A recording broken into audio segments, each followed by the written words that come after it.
카피라이터 이만재 씨라고 있습니다. 이분은 지금은 장로님이신데 이분이 쓴 책 제목이 막전엔 찐빵이라는 책입니다.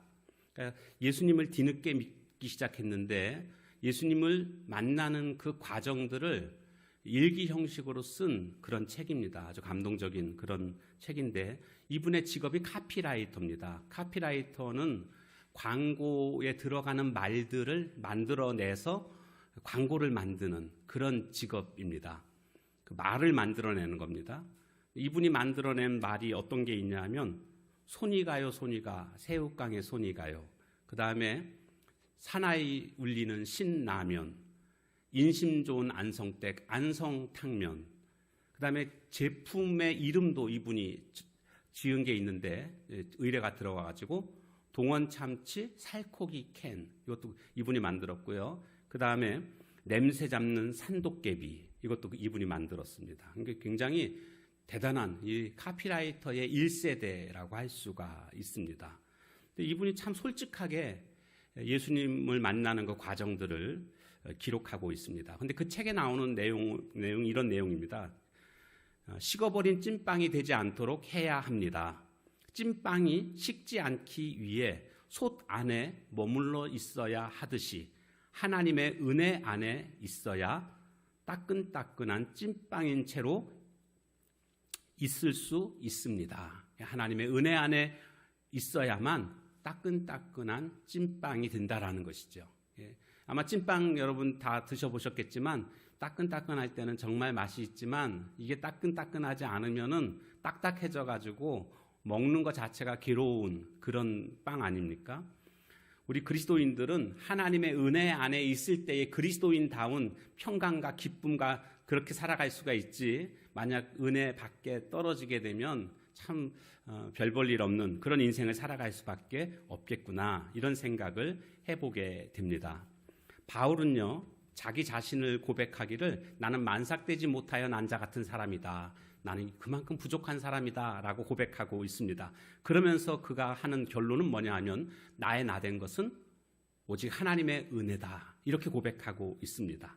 고린도후서 11장 30절에 보면 내가 부득불 자랑할진대 내가 약한 것을 자랑하리라. 보통 사람들은 강한 것을 자랑하는데 바울 사도는 약한 것을 자랑한다라고 말하고 있습니다. 왜요?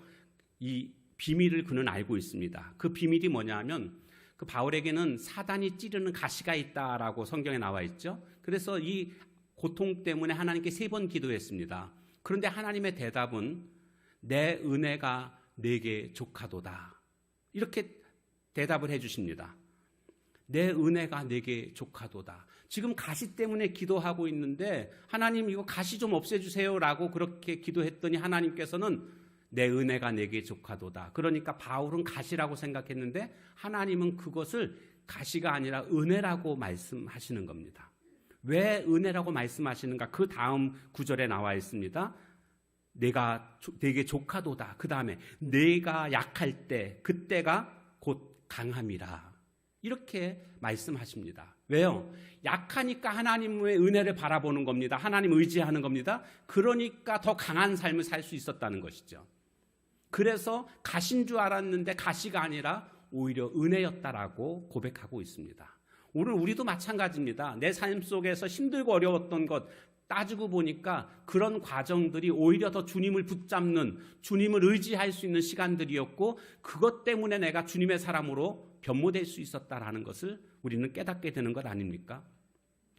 에베소서 2장 7절 말씀에 보면 이는 그리스도 예수 안에서 우리에게 자비하심으로써 그 은혜의 지극히 풍성함을 오는 여러 세대에 나타내려 하심이니라. 그리스도 예수 안에서 은혜를 나타내실 것이다, 이것이 하나님의 뜻인데 그것에 대해서 그 다음 8절에 보면 너희는 그 은혜에 의하여 믿음으로 말미암아 구원을 받았으니 이것이 너희에게서 난 것이 아니요 하나님의 선물이라, 이렇게 말씀하고 있습니다. 즉 은혜에 대해서 말씀하고 있는데 이 은혜는 나타내려고 하는데 무엇을 나타내시는가? 구원받은 것, 이게 은혜라는 겁니다. 하나님 자녀된 것, 천국 백성 된 것, 이것이 다 은혜라는 겁니다. 내 힘과 내 노력과 의지로 된 게 아니라 하나님이 우리에게 주신 선물이다 라는 것입니다.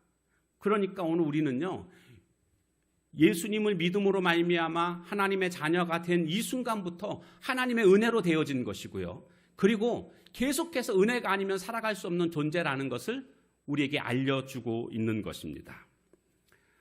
은혜하면 생각나는 사람이 있습니다. 바로 레아입니다. 레아가 누구냐 하면 야곱의 둘째, 부인이 2명 있고 첩이 2명 있지 않았습니까? 그런데 이 야곱이 외삼촌 라반 집에 갔습니다. 왜냐하면 에서가 자신을 가만두지 않을 거니까 도망친 겁니다. 그래서 외삼촌 라반 집에 가서 일하다가 거기서 첫눈에 반한 사람이 있었습니다. 딸이 있었는데 첫째 딸은 레아고 둘째 딸은 라헬이었습니다. 누구한테 반했습니까?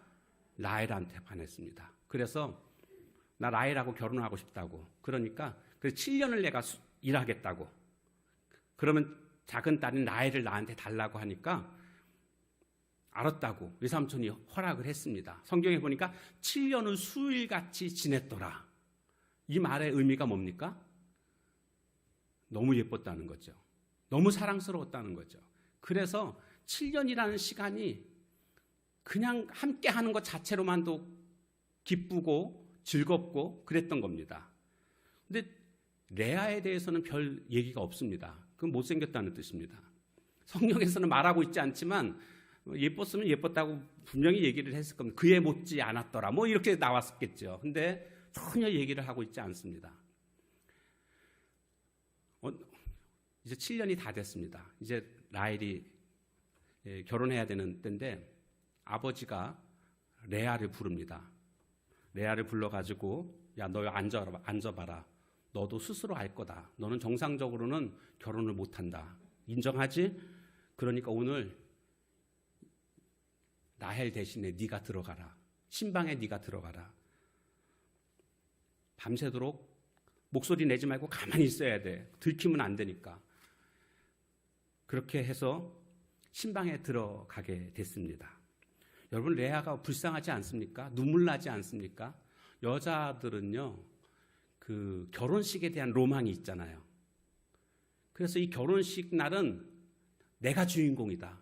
그래서 그 결혼식 날 한 날을 위해서요, 화장하기 위해서 피부 미용부터 시작해가지고 마사지, 그 다음에 그 드레스 뭐 입었는지 하나도 기억 안 나거든요.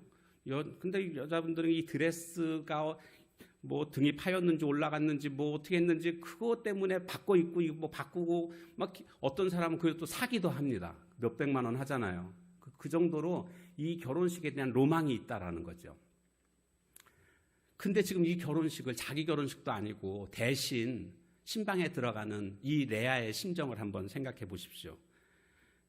정말 마음이 찢어지는 그런 상황 아니겠습니까? 비참하지 않습니까? 아침에 딱 일어나 보니까 보이잖아요. 이제 아침이니까. 야곱이 딱 일어나서 보니까 깜짝 놀랐습니다. 라헬이 아니잖아요. 이거 누구야 누구? 하면서 나가 꺼져! 그런 상황이 분명히 벌어졌을 것 같습니다. 이 레아의 그 심정 얼마나 참 비참한지 모릅니다. 이 레아는요, 하나님의 은혜가 없이는 살아갈 수가 없는 그런 존재가 됐습니다. 남편한테 사랑도 못 받죠. 결혼다운 결혼도 아니고요. 도둑 결혼을 한 이런 상황 아닙니까? 그러니까 레아는 스스로 생각해도 자기는 많이 부족한 거죠. 부족하다 보니까 지금 이런 상황이 벌어진 것 아닙니까? 그는 그래서 하나님께 은혜를 부어달라고 그는 기도했을 것입니다. 결혼을 해서 나중에 7년이 지나서 라헬과 결혼을 하게 되죠. 그리고 나서 이제 그때부터 라헬도 결혼하고 그때부터 이제 자식을 낳기 시작하는데 성경에 보니까 레아가 아들을 넷을 낳습니다. 근데 이때는요, 그 아내가 이름을 짓도록 그렇게 했던 것 같습니다. 그래서 처음에 아들을 낳는데 이름을 루벤이라고 졌습니다. 보라, 아들이다. 이런 뜻입니다. 낳았는데 보니까 아들이었으니까 그냥 이름을 루벤이다. 그렇게 졌습니다. 둘째는 이름이 시몬입니다. 시몬의 뜻은 들으심이라는 뜻입니다. 하나님 내 기도를 들으셨다. 그런 뜻이죠. 세 번째는 레위입니다. 연합하다라는 뜻을 가지고 있습니다. 내가 하나님과 연합했다. 연합하겠습니다. 넷째는 유다입니다. 유다는 찬송하리로다. 그러니까 이름들을 보게 되면 이 레아의 신앙 고백이다라는 것을 알 수가 있습니다. 언니가 줄줄이 이렇게 아들을 넷이나 낳았습니다. 그런데 라헬은 자식이 없는 겁니다. 그러니까 이 라헬이 남편 야곱한테 따집니다. 막 나로 자식을 낳게 하라고, 나 그렇지 않으면 나 죽을 거라고 막 이렇게 윽박지르고 협박을 합니다. 아니, 야곱이 뭘 잘못했습니까? 그러니까 야곱이 이렇게 대답하죠. 아니, 임신하지 못하게 하시는 이는 하나님이신데 내가 어떻게 하나님을 대신하겠느냐고 이렇게 대답을 합니다. 그러니까 라헬은요, 막 강짜를 부리고 있는, 윽박지르고 있는 이런 상황입니다. 모든 거 다 갖췄어도요, 기도 없이 사는 인생보다 좀 부족하고 좀 열등감이 있다 할지라도 하나님의 은혜를 구하는 삶이 훨씬 더 나은 삶이라고 할 수가 있습니다. 결국 이 라헬이 어떻게 하든 자식을 낳아야 되니까 자기 첩인 빌하를 야곱에게 줍니다. 자기 시녀인 빌하를 줍니다. 그래서 아들을 얻게 되죠. 아들 이름이 단입니다. 단의 뜻은 억울함을 푸심입니다. 아들 이름을 짓는데 장난치는 것도 아니고 억울함을 푸심. 단을 부를 때마다 야, 억울함을 푸심 물 가져와. 억울함을 푸심 문 좀 닫아라. 이렇게 되는 거 아닙니까? 얼마나 그 마음에 상처가 됐을까? 단의 입장에서는 그런 생각을 해보게 됩니다. 그리고 또 한 명을 또 낳죠. 납달리를 낳습니다. 납달리는요, 경쟁함 이런 뜻을 가지고 있습니다. 그러니까 이 라헬의 정신구조를 알 수가 있습니다. 2명 낳다 이거죠. 그러니까 이제 경쟁하는 거예요. 이제 처음엔 4대 0이었는데 이제는 4대 2가 됐어요. 조금만 더 하면 이제 4대 4 될 거고 잘하면 역전도 시킬 수 있을 거야. 늘 경쟁의식 속에서 살아가고 있는 이런 라헬의 모습을 볼 수가 있습니다. 이 광경을 하나님이 보고 가만두시겠습니까? 하나님이 또다시 레아한테 자식 둘을 주십니다. 이사갈하고 스불론을 주십니다. 이사갈은 복되다라는 뜻입니다. 하나님 복 주셨다라는 뜻이겠죠. 그런가 하면 스불론은 거한다라는 뜻입니다. 하나님 안에 거한다. 이런 뜻을 가지고 있습니다. 그러니까 레아의 이름 짓는 모습을 통해서 그는 자신의 신앙의 고백으로 이름을 짓고 있다는 것을 알 수가 있습니다. 나중에 야곱이 죽고 나서 누구하고 무덤에 같이 들어가는지 아십니까? 합장될 때에 레아하고 합장이 되는 것을 보게 됩니다. 그러니까 진짜 부인은 레아였구나. 결국 승리는 레아였구나 라는 것을 알 수가 있습니다. 지금의 상황이 좋지 않다고 원망하고 불평했던 그런 라헬이 아니라 좀 부족하지만 많이 힘들지만 최악의 조건에 놓여 있는 그의 삶이었지만 하나님의 은혜를 구했던 그런 라헬이 결국 하나님이 손들어 주셨다라는 것을 알 수가 있습니다. 이게 바로 은혜입니다. 은혜. 오늘 우리는 은혜 없이는 살아갈 수가 없습니다. 하나님만을 의지하는 그것이 바로 은혜라고 할 수가 있는데 성경을 통해서 우리가 확인하게 되는 것은 은혜도 단계가 있다라는 것을 깨닫게 됩니다. 그래서 오늘은 은혜를 3단계로 나누어서 말씀을 드릴 것인데 나는 1단계 은혜의 자리에 있는가 아니면 2단계 은혜의 자리에 있는가 아니면 나는 3단계 은혜의 자리에 있는가 나 자신을 이렇게 판단해보는 그런 시간이 되었으면 좋겠습니다. 오늘 본문은요, 시골의 농부였던 엘리사가 선지자로 부름을 받는 그런 장면이 오늘 내용입니다. 그 선지자로 부름을 받는 이 과정 속에서 그는 먼저 첫 번째 은혜의 단계를 경험합니다. 바로 첫 번째 단계는요, 만남의 은혜 단계입니다. 만남의 은혜 단계. 엘리야 선지자가 엘리사를 찾아간 것입니다. 일부러 찾아갔습니다. 일부러 찾아간 이유는 19절 보면 엘리야가 거기서 떠나 사밧의 아들 엘리사를 만나니 엘리사를 먼저 찾아가서 만났습니다. 왜요? 16절에 가보니까 아벨무홀라 사밧의 아들 엘리사에게 기름을 부어 너를 대신하여 선지자가 되게 하라. 이게 하나님의 명령입니다. 엘리야 너는 가서 엘리사를 너의 후계자로 삼아라. 이게 하나님의 명령이라서 이 명령에 따라서 엘리사가 엘리야가 엘리사를 찾아온 것입니다. 만난 것입니다. 엘리야 선지자 그러면 대단한 선지자 아닙니까?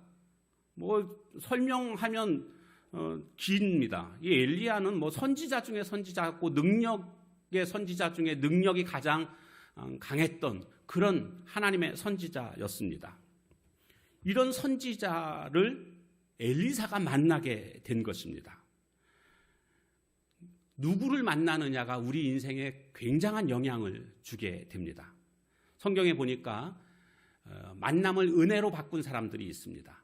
바로 구레네 시몬입니다. 예수님 십자가에 돌아가실 때 십자가를 지고 골고다 언덕 올라가시는 것 아닙니까? 그런데 예수님께서는 밤새 시달리셨고 그래서 힘이 없으셔서 도저히 십자가를 지고 가실 수가 없는 상황이 됐습니다. 그러자 로마 군사가 구레네 사람 시몬을 그냥 아무나 한 명 붙잡은 겁니다. 근데 그게 바로 구레네 사람 시몬이었습니다. 붙잡아가지고 네가 대신 지고 올라가라. 그래가지고 뜻하지 않게 이 시몬이 십자가를 지고 언덕까지, 갈보리 언덕까지 올라가게 됩니다.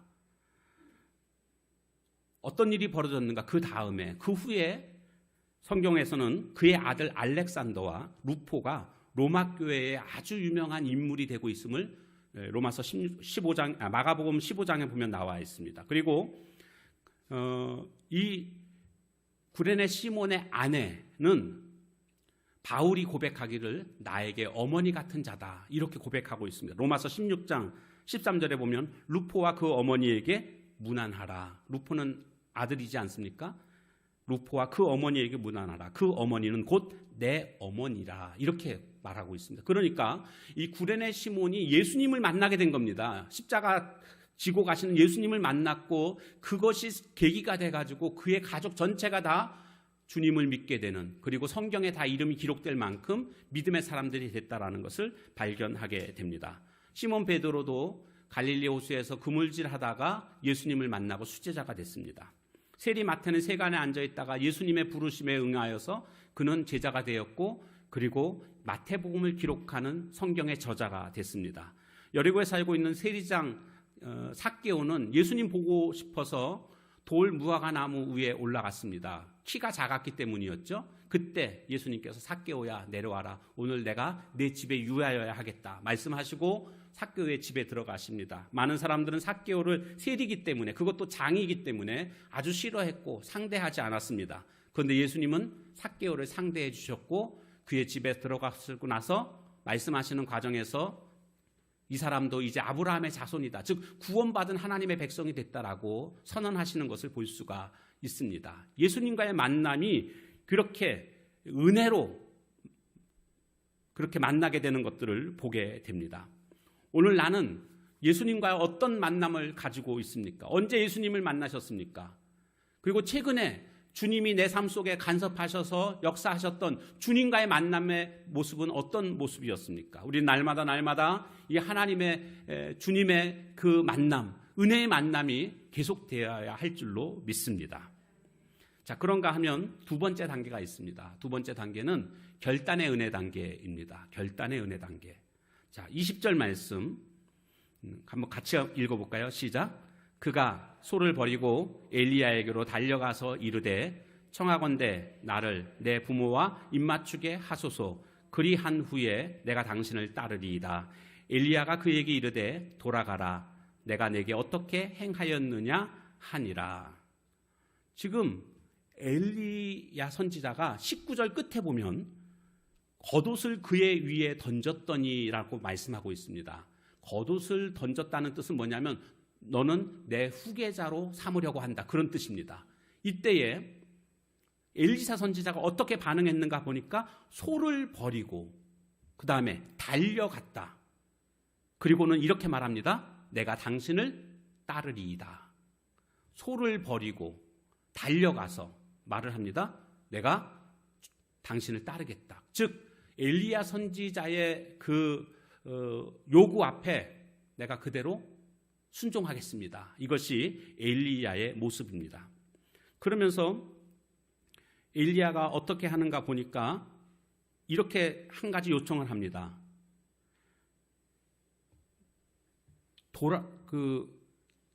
나를 내 부모와 입맞추게 하소서. 작별 인사할 수 있는 시간을 좀 달라고 요청을 합니다. 그러니까 엘리야 선지자가 내가 네게 어떻게 행하였느냐 하니라. 이 뜻은 내가 너한테 무슨 강요한 거 아니니까 너가 하고 싶은 대로 그렇게 하라. 그런 허락의 뜻입니다. 이 말씀의 뜻은. 그래서 그 다음에 21절에 가보니까 엘리사가 돌아가서 어떻게 했습니까? 한 겨리소를 가져다가, 한 겨리라는 것은 두 마리를 한 겨리라고 말합니다. 두 마리, 이렇게 소 두 마리가 이렇게 나란히 서 있고요. 거기에 하나의 멍에를 칩니다. 그래서 두 마리를 한꺼번에 같이 일할 수 있도록 하는 겁니다. 그게 이제 우리나라는 보통 소 한 마리에 멍에 하나잖아요. 그런데 저 강원도 쪽에 가보면 옛날에 소 두 마리에 멍에 하나를 매서 두 마리로 그렇게 일을 하고 그랬습니다. 근데 이스라엘은 이렇게 두 마리로 함께 일하는 모습이었는데 이 자기가 몰던 일을 하던 이 두 마리의 소를 잡습니다. 그리고 소의 기구를 불살라서 고기를 삶게 됩니다. 아니 왜 소의 기구로 할까요? 나뭇가지 주워가지고 얼마든지 필 수 있잖아요, 불. 근데 소의 기구를 가지고 불을 폈다는 의미는 뭡니까? 다시는 이거 하지 않겠다, 농사 짓지 않겠다. 자신의 결단의 의지를 나타내고 있는 것입니다. 왜냐하면 사람들은 뭐 하다 보고 재미없으면 다시 돌아가거든요. 안 맞나 봐. 나는 농사나 져야 되나 봐. 그리고 다시 돌아갈 수가 있거든요. 근데 그것을 갖다 불살랐다는 것은 돌아갈 수 없도록 그냥 완전히 끊어놓는 겁니다. 길을 끊어놓는 겁니다. 이게 결단입니다. 우리가 신앙생활 하면서요, 결단이 필요합니다. 결단을 해야만 그 다음에 성령님께서 간섭하시고 그 결단대로 살 수 있도록 인도해 주시는 것이지, 결단을 성령님께 맡기면 안 됩니다. 결단은 내가 하는 거고요. 그 다음에 힘 주시고 능력 주시는 것은 성령님이 하시는 일입니다. 그래서 우리는 결단해야 됩니다. 하나님의 사람으로 내가 주님을 만났습니까? 주님을 만난 것도 중요하지만 그 다음 그에 못지않게 중요한 것은요, 하나님의 사람답게 주님의 자녀답게 살겠다라는 결단이 있어야 됩니다. 그때 그의 삶이 변화가 있고, 그런 변화의 삶을 살 때 하나님의 능력이 나타나고 주님의 자녀다운 삶을 살 수 있게 되는 겁니다. 그래서 끊어야 될 거 끊어야 됩니다. 하나님께서 내 양심을 통해서, 마음을 통해서 너 끊어라, 그걸 그냥 하면 안 된다라고 말씀하시는 것들이 있으면 그거 끊어야 됩니다. 끊지 않으면 내 삶의 변화가 일어나지 않습니다. 결단하는 모습이 있어야 됩니다. 그래서 지금 엘리사가 완전히 결단하는, 그래서 소 기구를 가지고 불태우고 자기가 몰던 그 소를 잡아서 지금 함께 잔치를 벌이고 있는, 지금 이것은 무슨 뜻입니까? 완전히 이제 결별하는 겁니다. 현세적 삶과 아주 깨끗하게 결별하는, 나는 이제 하나님께 부름받았으니까 엘리야 선지자처럼 나는 선지자로서의 삶을 살 것이다라는 것을 말해주고 있는 것입니다. 성경에 보니까 결단하지 못한 사람이 등장하고 있습니다. 바로 빌라도 총독입니다. 예수님 당시에 유대 총독이었죠. 그는 예수님이 죄 없음을 알았습니다. 그러면 풀어줘야죠. 그런데 유대인들이 예수를 십자가에 못 박으라고 외치는 그 소리를 듣자 그는 자기의 자리를 지키기 위해서, 유대인들에게 환심을 사기 위해서 결국 자신의 양심의 소리와는 정반대로 결단하지 못하고 예수님을 유대인들에게 내어줍니다. 그래서 예수님을 죽인 장본인이 되는 오명을 갖게 된 것을 볼 수가 있습니다. 헤롯도 마찬가지입니다. 세례 요한 당시의 헤롯, 그는 헤롯을 감옥에 가뒀습니다. 헤롯의 하는 말이 틀리지 않다라는 것을 알았습니다. 헤롯은 의로운 사람이었고 많은 사람들로부터 세례 요한은 많은 의로운 사람이었고 많은 사람들로부터 존경을 받고 있던 사람 아닙니까? 마가복음 6장 20절에 보면 헤롯이 요한을 의롭고 거룩한 사람으로 알고 두려워하여 보호하며 또 그의 말을 들을 때에 크게 번민을 하면서도 달갑게 들음이러라. 달갑게 들었다라는 것은 좋게 받아들였다라는 거죠. 왜냐하면 세례 요한이 하는 말이 틀릴 리가 없거든요. 의로운 사람이고 정직한 사람이고 거룩한 사람이기 때문에. 그러면 어떻게 해야 됩니까? 헤롯의 입장에서는 풀어줘야죠. 죄가 없는데. 그런데 나중에 결국 이제 세례 요한의 목을 쳐서 죽이게 되는 이런 결과를 가져오게 됐습니다. 예수님 갈보리 언덕에 돌아가실 때에 두 명의 강도가 있었습니다. 예수님 돌아가시게 될 때에 한편 강도가 예수님을 조롱하고 비난합니다. 내가 하나님의 아들이거든 네가 왕이거든 십자가에서 내려와라. 이렇게 조롱을 합니다. 그때 맞은편에 있던 한 강도가 얘기합니다. 너 그렇게 하지 말라고. 우리는 죄가 있어서 우리 죄로 말미암아 지금 죽게 되지만 저분은 죄가 없는 분인데 지금 죽게 되는 것이라고. 그러면서 예수님을 향하여서 이렇게 이야기합니다. 예수여, 당신의 나라가 임할 때에 나를 기억하소서. 그때 예수님께서 대답을 하십니다. 오늘 내가 나와 함께 낙원에 있으리라. 지금 두 명의 사람이 예수님을 만났습니다. 예수님 좌편 우편에서 말이죠. 그런데 한 사람은 예수님을 믿기로 결단하지 않았고 한 사람은 예수님을 믿기로 결단하는 모습을 보여줍니다. 한 사람은 지옥에 가는 것이고 한 사람은 천국에 가게 되는 그런 결과를 가져오게 되는 것입니다. 그러니까 예수님 만났다고 다가 아닙니다. 결단하는 모습이 있어야 됩니다. 나는 주님의 사람으로 살겠다. 주님의 뜻을 이루겠다. 이런 결단이 오늘 우리에게 필요합니다. 바로 이것이 두 번째 단계입니다. 마지막 세 번째 단계는 전달의 은혜 단계입니다. 은혜를 받았으면 이제 은혜를 전달해야 됩니다. 지금 엘리야 선지자가 했던 일이 뭡니까? 온갖 기적을 통해서 이스라엘 백성들에게 하나님의 은혜를 알게 했던 자입니다. 엘리야가 했던 그 놀라운 기적들은 일일이 설명하지 않아도 어느 정도 다 알고 계실 겁니다. 엘리야 선지자는 그 사명을 계승해서 이스라엘 백성들에게 은혜를 전달하고 있는 모습을 보게 됩니다. 성경에 보니까 엘리사 선지자가 했던 일들이 이런 것들이 있습니다. 엘리야가 이제 하늘로 승천할 때 겉옷을 떨어뜨렸거든요. 그 겉옷을 주워가지고 요단강물을 이렇게 치니까 요단강물이 갈라졌고 걷게 됩니다. 걸어서 요단강을 건너게 됩니다. 그런가 하면 물에 독이 있어가지고 그 열매들을 맺기 전에 열매가 다 떨어지는 그런 일이 있었거든요. 그때 물의 독을 제거함으로 말미암아 토양을 바꾸게 되는, 그래서 기한 전에 열매가 떨어지지 않게 되는 그런 기적을 또 일으키게 됩니다. 물 자체를 바꾼 거죠. 그런가 하면 선지학교를 세워가지고 지금의 신학교라고 말할 수가 있겠습니다. 많은 선지자들을 배출을 합니다.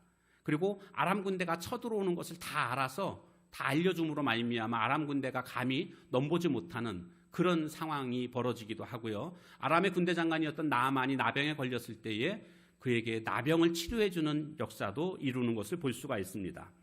선지 생도들하고 같이 식사를 하기 위해서 국을 끓이라고 했는데 국을 끓이기 위해서 생도 하나가 가서 이렇게 나물들을 채취해 갖고 왔는데 하나 거기에 이 독 채소가 있었던 겁니다. 그래서 끓여놓고 맛을 보자마자 독이 있다고 소리치게 됩니다. 그때 엘리사가 또 그 독을 제거하게 되는 그런 기적도 나타나는 것을 볼 수가 있습니다. 수넴 여인의 아들이 죽었거든요. 그때 엘리사 선지자가 가서 엘리야 선지자하고 똑같이 행합니다. 뉘어놓고 그 위에 엎드립니다. 그랬더니 수넴 여인의 아들이 재채기를 7번 하고 눈을 뜨고 깨어나는 기적이 일어나게 됩니다. 엘리사 선지자가 죽게 되었을 때에 동네 사람들이 한 사람을 장사 지내고 있었는데, 엘리사 선지자 무덤에서 장사 지내고 있었는데 도적대가 쳐들어오니까 놀래가지고 그냥 죽은 시신을 던져버리고 그냥 다 도망갔습니다. 그런데 이 죽은 시신이 엘리사 선지자의 그 뼈에 닿자 죽었던 시신이 살아나게 되는 그런 기적이 또 일어나게 됩니다. 무슨 엘리사 선지자의 뼈에 무슨 특별한 능력이 있어서라기보다는 하나님은 죽은 그런 엘리사 선지자를 통해서도 또다시 기적을 일으키시는 그런 하나님의 능력을 보여주시고 있는 겁니다. 그만큼 엘리사 선지자는 능력의 사람이었습니다. 하나님의 은혜로 이스라엘 백성들을 섬겼습니다. 마치 자신의 스승이었던 엘리야가 능력으로 이스라엘 백성들을 섬겼던 것처럼 하나님의 능력을 덧입어서, 그래서 엘리사 선지자가 뭐라고 얘기했습니까? 엘리야 선지자가 떠나가기 전에 너 나한테 뭘 원하느냐라고 물었을 때에 갑절의 성령의 역사를, 능력을 나한테 달라고 그렇게 요청하지 않았습니까? 그래서 정말 능력의 사람으로 선지자로서 하나님의 사역을 계승하는 그런 모습을 우리에게 보여주고 있습니다. 은혜를 받았습니까? 그러면 은혜 받은 것이 다가 아니라 이제 은혜를 흘려보내야 됩니다. 이스라엘에 사해 바다가 있습니다.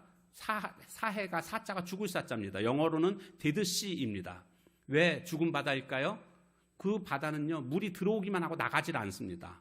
나가지 않는데 어떻게 바다가 유지가 되냐고요? 이 태양에 의해서 증발합니다. 그러니까 증발하다 보니까 사해가 어떻게 될까요? 염분 농도가 짙어집니다. 그래서 사해 바다는 말 그대로 죽은 바다고 물고기가 한 마리도 살지 못합니다. 너무 작아지고. 그래서 그 바다에 가면 어떻게 하죠? 가만히 누워있으면 저절로 뜹니다. 마치 소금물에 계란이 이렇게 뜨는 것처럼 사람이 가가지고 그냥 누워있으면 그냥 뜨는 바다가 됐습니다. 왜 그렇게 죽은 바다가 됐을까요? 흘려보내질 않으니까. 들어오기만 하고 흘려보내지 않으니까. 우리 삶도 마찬가지입니다. 하나님의 은혜를 받았습니까? 이 은혜를 흘려보내야 됩니다. 내가 받은 은혜, 내가 받은 복음, 내가 가지고 있는 이 믿음, 이것을 우리들의 자녀들에게 흘려보내야 됩니다. 그게 부모의 책임이고요. 우리 이웃들에게, 우리 친척들에게 복음을 증거하고 은혜를 흘려보내는 그런 역할이 우리가 해야 할 역할인 줄로 믿습니다. 우리는 은혜 받은 것이 전부가 아닙니다. 이제는 은혜를 전달하는 책임이 오늘 나에게 있다라는 것을 우리는 기억해야 되겠습니다. 우리 한국도 복음을 받은 나라입니다. 지금은 그래서 그 은혜를 이제 다른 민족에게 전해주고 있습니다. 세계에서 미국 다음으로 많은 선교사를 파송하고 있는 나라가 됐습니다. 미국이라는 나라는 원체 인구가 많기 때문에 우리보다 선교사가 많은 것이지, 사실 인구 대비로 따진다면 우리나라가 미국보다 훨씬 더 많은 선교사를 파송하고 있다라고 말할 수 있을 것입니다. 오늘 우리 모두는 다 이런 선교사적인 그런 마인드를 가지고 우리가 살아가야 되겠습니다. 내가 받은 은혜가 크면 클수록 이 은혜를 다른 사람들에게 흘려보내는 그런 오늘 우리들의 삶이 되어야 할 줄로 믿습니다. 말씀을 정리하겠습니다. 은혜의 세 단계가 있습니다. 첫 번째 단계는 예수님을 만나는 단계입니다. 두 번째 단계는 이제 만나는 것으로 끝나는 것이 아니라 결단하는 단계입니다. 마지막 세 번째는 결단한 뿐만이 아니라 이제는 그 은혜를 나누는 단계, 흘려보내는 단계가 세 번째 단계입니다. 나는 과연 지금 몇 번째 단계에 있는가? 나 자신을 점검하고 하나님의 은혜 가운데 머물 수 있는 하나님의 은혜의 사람들 다 되시기를 주님의 이름으로 축원합니다. 이 시간 함께 같이 기도하도록 하겠습니다. 오늘 주신 말씀 기억하면서 하나님, 은혜 없이는 살아갈 수가 없습니다. 하나님의 은혜를 이 시간도 나에게 부어주셔서 은혜로 승리하는 삶을 살아갈 수 있게 해달라고 우리가 다 같이 통성으로 함께 같이 기도하도록 하겠습니다. 하나님 아버지, 험난한 세상이지만 하나님의 은혜면 족합니다. 하나님의 은혜만 있으면 승리할 수 있습니다. 아무리 풍족하여도 하나님의 은혜가 없어지면 우리는 넘어질 수밖에 없습니다.